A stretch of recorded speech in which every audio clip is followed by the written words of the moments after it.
2 ಸಮುವೇಲನು ಅಧ್ಯಾಯ 8. ಅನಂತರ ದಾವೀದನು ಹೋಗಿ ಫಿಲಿಷ್ಟಿಯರ ಮೇಲೆ ಬಿದ್ದು ಅವರನ್ನು ಸೋಲಿಸಿ ಅವರ ರಾಜಧಾನಿಯನ್ನು ತೆಗೆದುಕೊಂಡು ಆಡಳಿತವನ್ನು ತನ್ನ ಸ್ವಾಧೀನದಲ್ಲಿಟ್ಟುಕೊಂಡನು. ಇದಲ್ಲದೆ ಅವನು ಮೋವಾಬ್ಯರನ್ನು ಸೋಲಿಸಿ ಅವರನ್ನು ನೆಲಕ್ಕೆ ಹಾಕಿಸಿ ಹಗ್ಗದಿಂದ ಅಳತೆ ಮಾಡಿಸಿ 2 ಪಾಲು ಜನರನ್ನು ಕೊಲ್ಲಿಸಿ 1 ಪಾಲು ಉಳಿಸಿದನು. ಮೋವಾಬ್ಯರು ದಾವೀದನ ದಾಸರಾಗಿ ಅವನಿಗೆ ಕಪ್ಪ ಕೊಡಬೇಕಾಯಿತು. ದಾವೀದನು ಯೂಫ್ರೇಟಿಸ್ ನದಿಯ ಸುತ್ತಣ ಪ್ರದೇಶದಲ್ಲಿ ತನ್ನ ರಾಜ್ಯಾಧಿಕಾರವನ್ನು ಸ್ಥಾಪಿಸುವುದಕ್ಕೆ ಹೋಗುತ್ತಿದ್ದ ರೆಹೋಬನ ಮಗನೂ ಚೋಬದ ಅರಸನೂ ಆದ ಹದದೆಜೆರನನ್ನು ಸೋಲಿಸಿ ಅವನ 1700 ಮಂದಿ ರಾಹುತರನ್ನೂ 20,000 ಮಂದಿ ಕಾಲಾಳುಗಳನ್ನು ಸೆರೆ ಹಿಡಿದು 100 ಕುದುರೆಗಳನ್ನಿಟ್ಟುಕೊಂಡು ಮಿಕ್ಕಾದ ಕುದುರೆಗಳ ಹಿಂಗಾಲಿನ ನರಗಳನ್ನು ಕೊಯ್ದು ಬಿಟ್ಟನು. ದಮಸ್ಕದ ಅರಾಮ್ಯರು ಚೋಬದ ಅರಸನಾದ ಹದದೆಜೆರನನ್ನು ರಕ್ಷಿಸ ಬಂದಾಗ ದಾವೀದನು ಅವರನ್ನೂ ಸೋಲಿಸಿ ಅವರಲ್ಲಿ 22,000 ಜನರನ್ನು ಹತಿಸಿದನು. ದಾವೀದನು ದಮಸ್ಕದ ಅರಾಮ್ ದೇಶದಲ್ಲಿ ಕಾವಲು ದಂಡನ್ನಿರಿಸಿದನು. ಹೀಗೆ ಅರಾಮ್ಯರು ಅವನ ಸೇವಕರಾಗಿ ಅವನಿಗೆ ಕಪ್ಪ ಕೊಡುವವರಾದರು. ಯೆಹೋವನ ಅನುಗ್ರಹದಿಂದ ದಾವೀದನಿಗೆ ಎಲ್ಲಿ ಹೋದರೂ ಜಯ ದೊರಕಿತು. ಅವನು ಹದದೆಜೆರನ ಸೇವಕರಿಗಿದ್ದ ಬಂಗಾರದ ಗುರಾಣಿಗಳನ್ನು ಕಿತ್ತುಕೊಂಡು ಯೆರೂಸಲೇಮಿಗೆ ಒಯ್ದನು. ಇದಲ್ಲದೆ ಹದದೆಜೆರನ ಪಟ್ಟಣಗಳಾದ ಬೆಟಹದಿಂದಲೂ ಬೇರೋತೈಯಿಂದಲೂ ಬಹಳ ತಾಮ್ರವನ್ನು ತೆಗೆದುಕೊಂಡು ಹೋದನು. ದಾವೀದನು ಹದದೆಜೆರನ ಸೈನ್ಯವನ್ನು ಸೋಲಿಸಿದನೆಂಬ ವರ್ತಮಾನವು ಹಮಾತಿನ ಅರಸನಾದ ತೋವಿಗೆ ಮುಟ್ಟಿತು. ತೋವಿಗೂ ಹದದೆಜೆರನಿಗೂ ವಿರೋಧವಿತ್ತು. ದಾವೀದನು ಹದದೆಜೆರನ ಮೇಲೆ ಬಿದ್ದು ಅವನನ್ನು ಸೋಲಿಸಿದ್ದರಿಂದ ತೋವು ದಾವೀದನನ್ನು ವಂದಿಸುವುದಕ್ಕೂ ಹರಸುವುದಕ್ಕೂ ತನ್ನ ಮಗನಾದ ಯೋರಾಮನನ್ನು ಕಳುಹಿಸಿದನು. ಇವನು ಬರುವಾಗ ದಾವೀದನಿಗೋಸ್ಕರ ತಾಮ್ರ, ಬೆಳ್ಳಿ, ಬಂಗಾರದ ಪಾತ್ರೆಗಳನ್ನು ತಂದನು. ಅರಸನಾದ ದಾವೀದನು ಇವುಗಳನ್ನೂ ತನ್ನಿಂದ ಅಪಜಯ ಹೊಂದಿದ ಅರಾಮ್ಯರು, ಮೋವಾಬ್ಯರು, ಅಮ್ಮೋನಿಯರು, ಫಿಲಿಷ್ಟಿಯರು, ಅಮಾಲೇಕ್ಯರು ಎಂಬೀ ಸುತ್ತಣ ಜನಾಂಗಗಳಿಂದಲೂ ಚೋಬದ ಅರಸನಾದ ರೆಹೋಬನ ಮಗ ಹದದೆಜೆರನಿಂದಲೂ ಪಡಕೊಂಡ ಬೆಳ್ಳಿ ಬಂಗಾರವನ್ನೂ ಯೆಹೋವನಿಗೋಸ್ಕರ ಪ್ರತಿಷ್ಠಿಸಿದನು. ಇದಲ್ಲದೆ ದಾವೀದನು ಹೋಗಿ ಉಪ್ಪಿನ ತಗ್ಗಿನಲ್ಲಿ ಎದೋಮ್ಯರ 18,000 ಮಂದಿ ಸೈನಿಕರನ್ನು ಹೊಡೆದು ಬಂದು ಅಂದಿನಿಂದ ಬಹುಖ್ಯಾತಿವಂತನಾದನು. ಅವನು ಎದೋಮಿನಲ್ಲೆಲ್ಲ ಕಾವಲು ದಂಡುಗಳನ್ನಿರಿಸಿದನು. ಎದೋಮ್ಯರೆಲ್ಲರೂ ದಾವೀದನ ದಾಸರಾದರು. ಯೆಹೋವನ ಅನುಗ್ರಹದಿಂದ ದಾವೀದನಿಗೆ ಎಲ್ಲಿ ಹೋದರೂ ಜಯವುಂಟಾಯಿತು. ದಾವೀದನು ಇಸ್ರಾಯೇಲ್ಯರ ಅರಸನಾಗಿ ಎಲ್ಲಾ ಪ್ರಜೆಗಳಿಗೂ ಧರ್ಮ ತಪ್ಪದೆ ನ್ಯಾಯ ತೀರಿಸುತ್ತಿದ್ದನು. ಚೆರೂಯಳ ಮಗನಾದ ಯೋವಾಬನು ಅವನ ಸೇನಾಪತಿಯೂ ಅಹೀಲೂದನ ಮಗನಾದ ಯೆಹೋಷಫಾಟನು ಮಂತ್ರಿಯೂ ಆಗಿದ್ದರು.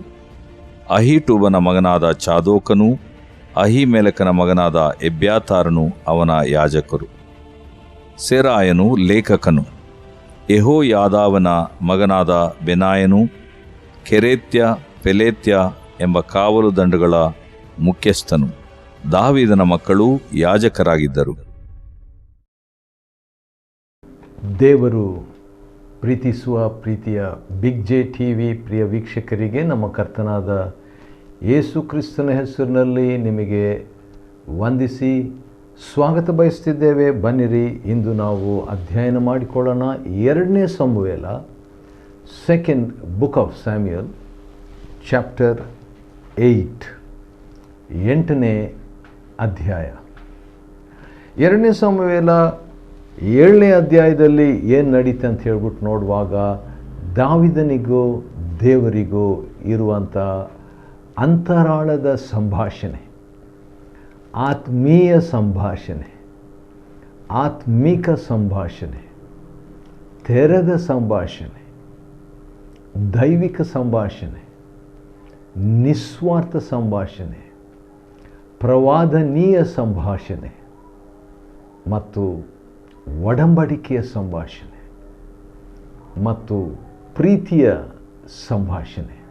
ಈ ರೀತಿಯಾಗಿ ದಾವೀದನಿಗೂ ದೇವರಿಗೂ ಇರುವಂಥ ಒಂದು ಮಾತು, ಲಾಂಗ್ ಟಾಕ್, ಇಬ್ಬರಿಗೂ ಇರುವಂಥ ಹಿಸ್ಟಾರಿಕಲ್ ಆಗಿ ಇರುವಂಥ ಕೆಲವು ಮಾತುಗಳು ಅವರ ಸಂಭಾಷಣೆಯಲ್ಲಿ ಇರುವಂಥದ್ದನ್ನು ಗಮನಿಸಬಹುದು. ಆಗ್ತಾನೆ ದಾವಿದನು ಭಾಳ ಕಾಲದಿಂದ ಯೆರೂಸಲೇಮಿನಲ್ಲಿ ಇಲ್ಲದಂಥ ದೇವರ ಮಂಜೂಷವನ್ನು ಹಿಂದಿರುಗಿ ತಂದಂಥ ವೇಳೆಯಲ್ಲಿ ಕುಣಿಯುತ್ತಾ ಮೊದಲನೇ ಸಾರಿ ಬಂದನು. ಆದರೆ ಆಗ ಭಯ ಆಯಿತು. ಅದಾದ ನಂತರ 3 ತಿಂಗಳಾದ ಮೇಲೆ ಮತ್ತೆ ದಾವಿದನು ಹೋಗಿ ಹಿಂದಿರುಗಿ ದೇವರ ಮಂಜೂಷವನ್ನು ತಕ್ಕೊಂಡು ಬರ್ತಾನೆ. ಬಂದ ಮೇಲೆ ಏನಾಗ್ತದೆ ಅಂತ ಹೇಳಿದರೆ, ದೇವರ ಅನುಗ್ರಹದಿಂದ ವೈರಿಗಳ ಭಯ ಇಲ್ಲದೆ ಹೋಯಿತು. How to know whether I have the favour of God? ದೇವರ ಒಂದು ಮೆಚ್ಚುಗೆ ನನಗೆ ಲಭ್ಯವಾಗಿದೆ ಅಂತ ಹೇಗೆ ತಿಳ್ಕೊಳ್ಳೋದು? ಸಿಂಪಲ್. ಈ ವಾಕ್ಯ ಪ್ರಕಾರ ಅದೇನಂತ ಹೇಳಿದ್ರೆ, 2 ಸಮುವೇಲ 7ರಲ್ಲಿ 7ನೇ ಅಧ್ಯಾಯ 1ನೇ ವಚನದಲ್ಲಿ ಶತ್ರು ಭಯವಿಲ್ಲದೆ ಹೋಯ್ತಂತೆ. When you do not have the fear of the enemies, you know you have the favour of God. ಹೌದು, ಆಶ್ಚರ್ಯ ಅದು. ಆದರೂ ಕೂಡ ಅಂಥ ಅನುಭವ ನಾವು ಹೊಂದಿಕೊಳ್ಳಬೇಕು. ನನಗೊಂದು ವಾಕ್ಯ ನೆನಪಿಗೆ ಬರ್ತಾ ಇದೆ ಮತ್ತು ಇದಕ್ಕೆ ಅನ್ವಯವಾಗುವಂಥ ಒಂದು ವಾಕ್ಯ, ಅದು ಕೀರ್ತನೆಯಲ್ಲಿ ಇರುವಂಥ ವಾಕ್ಯ. ಕೀರ್ತನೆ 41ನೇ ಅಧ್ಯಾಯದಲ್ಲಿ ದೇವರು ನನ್ನನ್ನು ಮೆಚ್ಚಿದ್ದಾನೆ ಎಂಬುದನ್ನು ನಾನು ತಿಳ್ಕೊಳ್ಳುವುದು ಹೇಗೆ? 11ನೇ ವಚನ. ಪ್ರಿಯ ವೀಕ್ಷಕರೇ, ನಿಮಗೋಸ್ಕರವಾಗಿ ಓದ್ತೇನೆ. ಕೀರ್ತನೆ 41 11ನೇ ವಚನದಲ್ಲಿ, ಶತ್ರುಗಳ ಜಯಧ್ವನಿ ಇಲ್ಲದ್ದರಿಂದಲೇ ನಿನ್ನ ಒಲುಮೆ ಅಥವಾ ಮೆಚ್ಚುಗೆ ಅಥವಾ ಕರುಣೆ ಅಥವಾ ದಯೆ ಅಥವಾ ಕೃಪೆ ನನಗುಂಟೆಂದು ತಿಳಿದುಕೊಳ್ಳುವೆನು. ಯಾವಾಗ ಗೊತ್ತಾಗ್ತೈತೆ ನನಗೆ ದೇವರ ಒಲುಮೆ, ದೇವರ ಮೆಚ್ಚುಗೆ, ದೇವರ ದಯೆ, ದೇವರ ಕೃಪೆ ನನಗೆ ಸಿಕ್ಕಿದೆ ಅಂತ ಹೇಗೆ ತಿಳ್ಕೊಳ್ಳೋದು? ಕೀರ್ತನೆಗಾರನು ಹೇಳುವಂಥ ಮಾತು. ಕೀರ್ತನೆಗಾರನು ಯಾರು? ದಾವಿದನೇ. 41ನೇ ಕೀರ್ತನೆ ಬರೆದದ್ದು.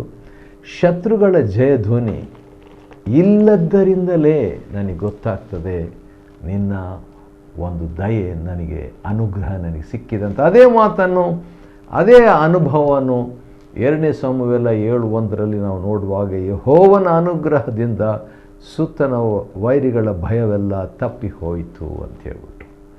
ಆ ಟೈಮ್ನಲ್ಲಿ ದಾವೀದನು, ನಾನು ದೇವರಿಗೋಸ್ಕರವಾಗಿ ಒಂದು ಮನೆಯನ್ನು ಕಟ್ಟಬೇಕು ಎಂಬುದಾಗಿ ಹೇಳಿದಾಗ, ಧಾರಾಳವಾಗಿ ನಿನ್ನ ಮನಸ್ಸಿನ ಪ್ರಕಾರವಾಗಿ ನೀನು ಮಾಡಂತ ನಾತಾನು ಹೇಳ್ತಾನೆ. ಆದರೆ ದೇವರು ಬೇಡ ಅಂತ ಇಂಡೈರೆಕ್ಟಾಗಿ ಹೇಳಿ, ನೀನು ಕಟ್ಟೋದು ಬೇಡ, ನಿನ್ನ ಮಗನಾದಂಥ ಸೊಲೊಮೋನನ್ನು ಕಟ್ತಾನೆ ಅಂತ ಹೇಳಿದಾಗ, ಅದಕ್ಕೂ ದಾವೀದನು ದೇವ್ರ ಸನ್ನಿಧಾನದಲ್ಲಿ ಕೂತ್ಕೊಂಡು, ದೇವರೇ ಎಷ್ಟರವನು ನಾನು, ನೀನು ನನ್ನನ್ನು ಇಲ್ಲಿಯವರೆಗೆ ತಂದಿದ್ದೆಲ್ಲ ಎಂಬುದಾಗಿ ಮನಸ್ಸು ಬಿಚ್ಚಿ ಹೇಳಿ, ಆಯಿತು ದೇವರೇ, ನಿನ್ನ ಆಶೀರ್ವಾದದಿಂದ ನಿನ್ನ ಸೇವಕನ ಮನೆಯಲ್ಲಿ ನಿತ್ಯ ಸೌಭಾಗ್ಯ ಇರಲಿ ಎಂಬುದಾಗಿ ಹೇಳ್ತಾನೆ. 8ನೇ ಅಧ್ಯಾಯ ಇದರಲ್ಲಿ ನಾವು ನೋಡುವಾಗ ಕನಿಷ್ಠ ಒಂದು 5-6 ವೈರಿಗಳ ಮೇಲೆ ದಾವೀದನು ಜಯ ಹೊಂದುವುದರ ಕುರಿತಾಗಿ ಈ 8ನೇ ಅಧ್ಯಾಯದಲ್ಲಿ ನಾವು ನೋಡ್ತೇವೆ. 7ನೇ ಅಧ್ಯಾಯದಲ್ಲಿ ಸ್ವಲ್ಪ ಕಾಲ ವೈರಿಗಳ ಜಯಧ್ವನಿ ಇಲ್ಲದೆ ಹೋಯಿತು. ವೈರಿಗಳ ಜಯಧ್ವನಿ ಅಷ್ಟೇ ಅಲ್ಲ, ವೈರಿಗಳ ಭಯ ಕೂಡ ಇಲ್ಲದೆ ಇರುವಂಥ ಒಂದು ಪರಿಸ್ಥಿತಿ.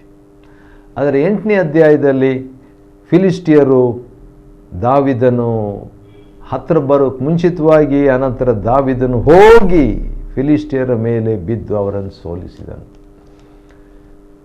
ವೈರಿ ಬಂದು ನಮ್ಮನ್ನು ಅಟ್ಯಾಕ್ ಮಾಡಿದಾಗ ನಾವು ಜಯ ಹೊಂದುವಂಥದ್ದು ಒಂದು ರೀತಿ.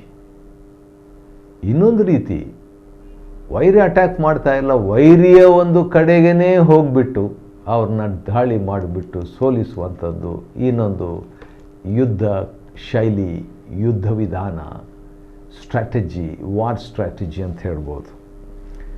ಸರಿ, ಇಲ್ಲಿ ಫಿಲಿಸ್ಟಿಯರ ಮೇಲೆ ಅವರನ್ನು ಜಯ ಹೊಂದಿ ಅವರ ರಾಜಧಾನಿಯನ್ನು ತೆಗೆದುಕೊಂಡನು.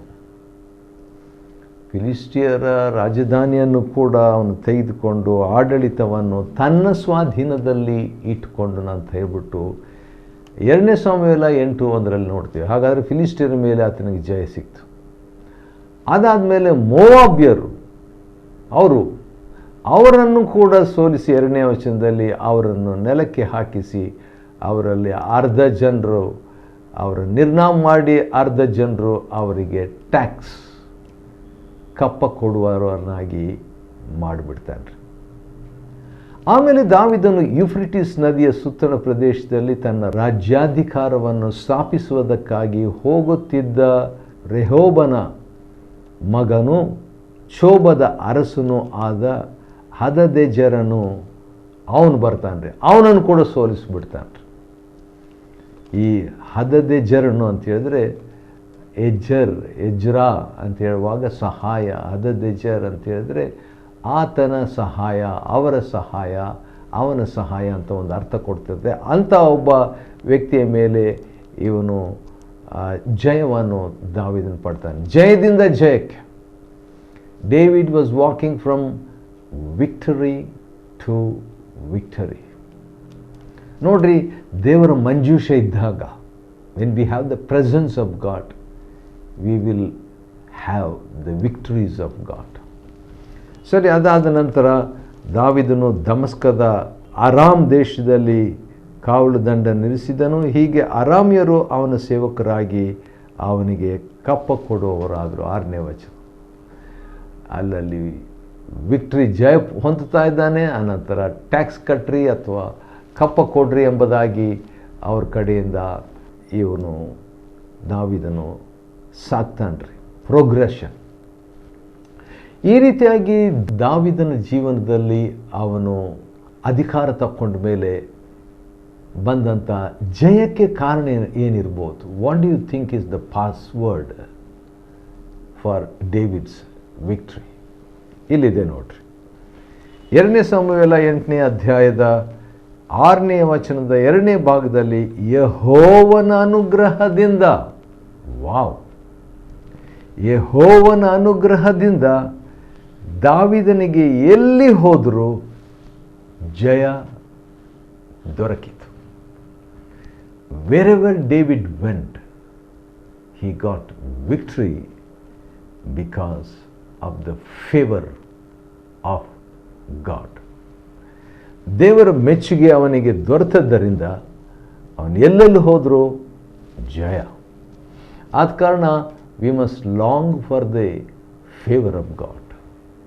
ದೇವರ ಮೆಚ್ಚುಗೆಗಾಗಿ ನಾವು ಹಾರೈಸಬೇಕು, ನಾವು ಬಯಸಬೇಕು. ಅದರಿಂದ ನಾವು ಜಯವನ್ನು ಹೊಂದುವವರಾಗ್ತೇವೆ.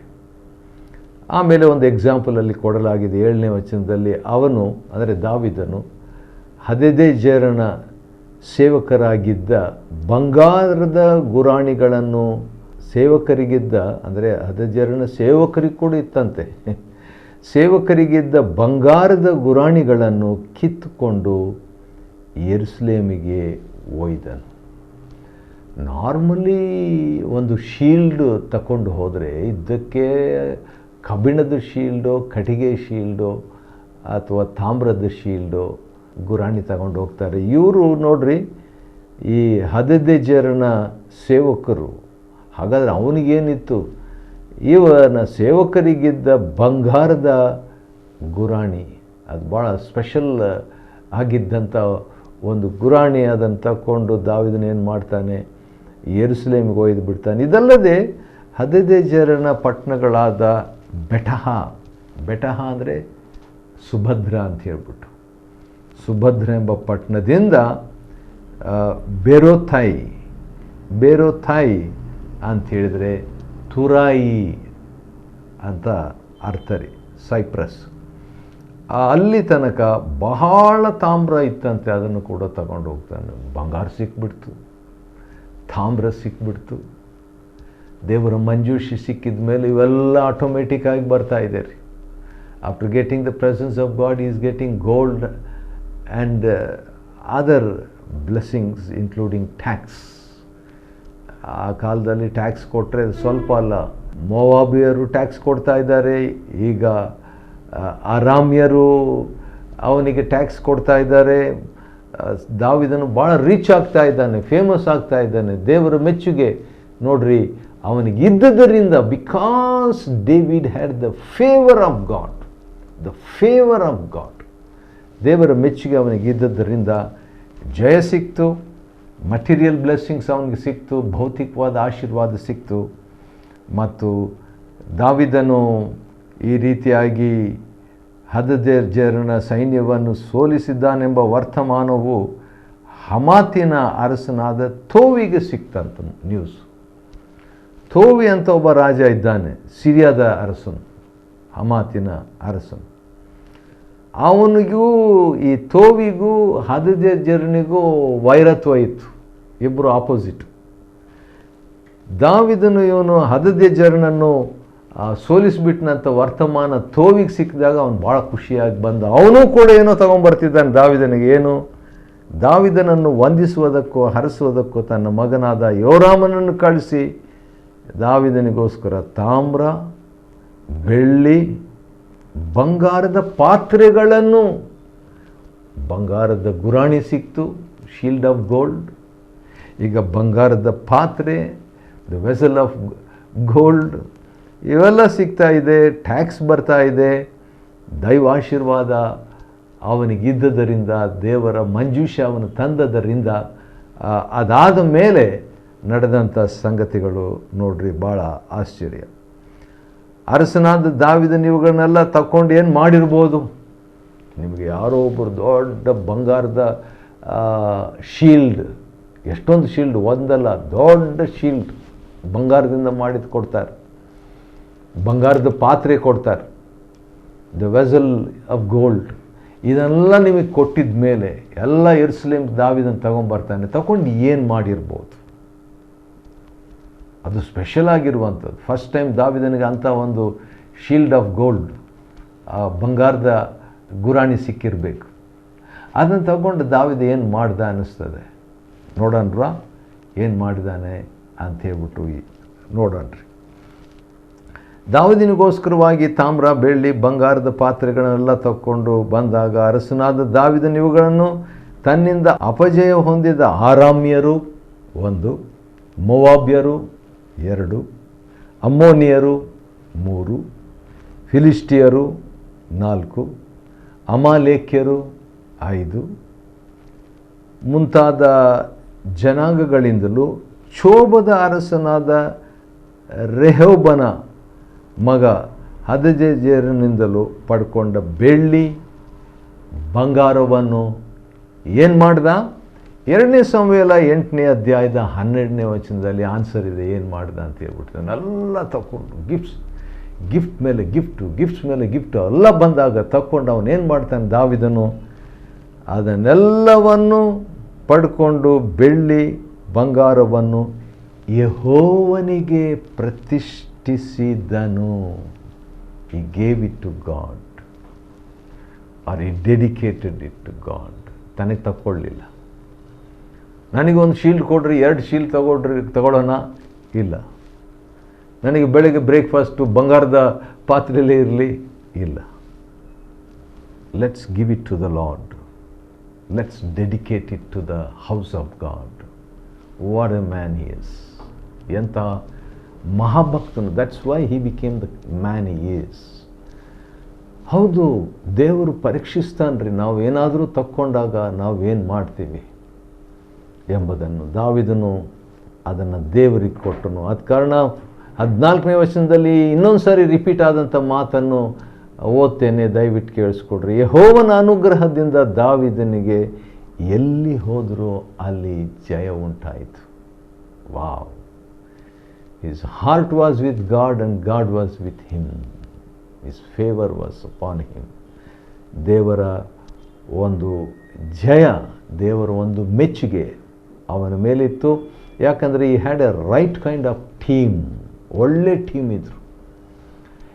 ಯಾವಾಗ ಒಬ್ಬ ದೇವ್ರ ಸೇವಕರಿಗೆ ಒಳ್ಳೆ ಟೀಮ್ ಇರ್ತಾರೆ, ಒಳ್ಳೆ ಕೋಆಪರೇಟಿವ್ ಟೀಮ್, ಜೊತೆಗಿರುವಂಥ ಜೊತೆಗೆಲ್ಸದವರು, he is a lucky man ಅಂತ. ಅದಕ್ಕಿಂತಲೂ best, he is a blessed man. ದಾವಿದನು ಆಶೀರ್ವಾದ ಹೊಂದಿದ ಮನುಷ್ಯ. ಯಾಕಂದರೆ he had 7 kinds of good team, good people.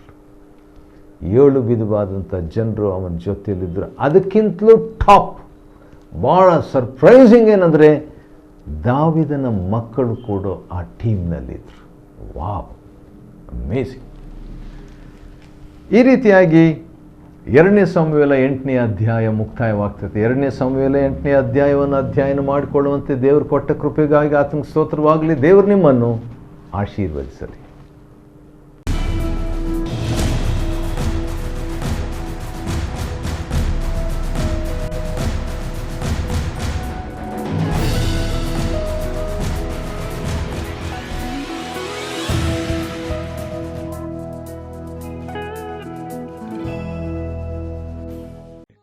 Chapter 8. And after this it came to pass that David smote the Philistines and subdued them. And David took Meth-Egamah out of the hand of the Philistines, and he smote Moab, and measured them with a line, casting them down to the ground. Even with 2 lines measured he to put to death, and with 1 full line to keep alive. And so the Moabites became David's servants, and brought gifts. David smote also Hadadezer, the son of Rehob, king of Zobah, as he went to recover his border at the river of Euphrates. And David took from him 1,000 chariots, and 700 horsemen, and 20,000 footmen. And David hocked all the chariot horses, but reserved of them 400 chariots. And when the Syrians of Damascus came to succor Hadadezer, king of Zobah, David slew of the Syrians 22,000 men. Then David put garrisons in Syria of Damascus, and the Syrians became servants to David, and brought gifts. And the Lord preserved David whithersoever he went. And David took the shields of gold that were on the servants of Hadadezer, and brought them to Jerusalem. And from Betah and from Berothai, cities of Hadadezer, King David took exceeding much brass. When Toi, king of Hamath, heard that David had smitten all the host of Hadadezer, then Toi sent Joram his son unto King David to salute him and to bless him, because he had fought against Hadadezer and smitten him. For Hadadezer had wars with Toi. And Joram brought with him vessels of silver and vessels of gold and vessels of brass, which also King David did dedicate unto the Lord with the silver and gold that he had dedicated of all nations which he subdued, of Syria and of Moab, and of the children of Ammon, and of the Philistines, and of Amalek, and of the spoil of Hadadezer, son of Rehob, king of Zobah. And David gat him a name when he returned from smiting of the Syrians in the valley of Salt, being 18,000 men. And he put garrisons in Edom. Throughout all Edom put he garrisons, and all they of Edom became David's servants. And the Lord preserved David whithersoever he went. And David reigned over all Israel, and David executed judgment and justice unto all his people. And Joab the son of Zeruiah was over the host, and Jehoshaphat the son of Ahilud was recorder, and Zadok the son of Ahitub, and Ahimelech the son of Abiathar were the priests. And Seraiah was the scribe, and Benaiah the son of Jehoiada was over both the Cherethites and the Pelethites, and David's sons were chief rulers.